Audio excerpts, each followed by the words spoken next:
Hey everybody, Roger Levin here with your Specialty Practice Pearl of the Week. I want to give you a warning, and the warning is don't cut your marketing budget.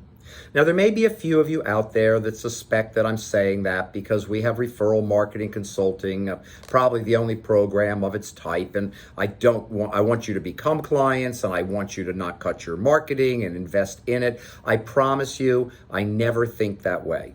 But we are seeing a trend. I've seen it before, actually, in other recessions where the practice overhead goes up a bit. It's up right now. Staffing costs are higher, etc. And you decide to cut overhead. And where do you cut? You cut your marketing. And that is a huge mistake. Cut something else. Let me say that again. Cut something else. Even if we had no marketing services at Levin Group, I would be telling you, do not cut your marketing. There are 1,000 articles written about big businesses and how they operate from a marketing budget standpoint in more difficult economic times, and most of the great companies maintain or increase their budgets when the economic challenges are there.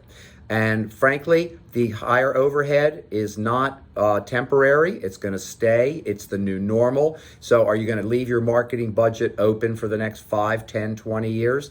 I hope not. Marketing is the single most important factor in your practice success, but it's not part of day-to-day operations. So we have to see our patients. We have to answer the phone. We have to collect money. We have to file insurance, etc. But we don't have to do marketing. So we're always willing to either put it off, or when overhead looks like it's rising, we cut the budget. Cutting the budget is not what you think. If you have a $100 budget, silly number, and you cut it to 50, you didn't just cut your marketing effectiveness by 50%. You may have cut it by 95 to 100%.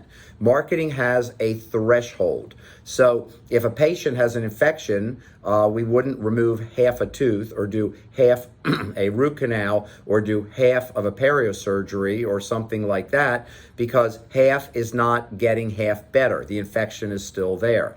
In marketing, when you cut your budget by 50%, you may cut your effectiveness by 95 to 100%. Hard to know. So here's my message. Please don't cut your marketing budget. If anything, increase your investment in marketing. That's what's going to get production up. I've been studying production for 38 years. I've been studying it intensely. I'm working now on a book on production strategies, my newest book. And that's after 2 years of analyzing and categorizing all the strategies we've collected. We have 243 very solid ways to increase practice production. But if you cut the marketing budget, those other factors won't happen because a lot of them are management and operations and internal, and you won't have enough patients to drive all that forward. So do not cut your marketing budget. As always, I wish you increased practice production and referrals every year, and I'll see you next week.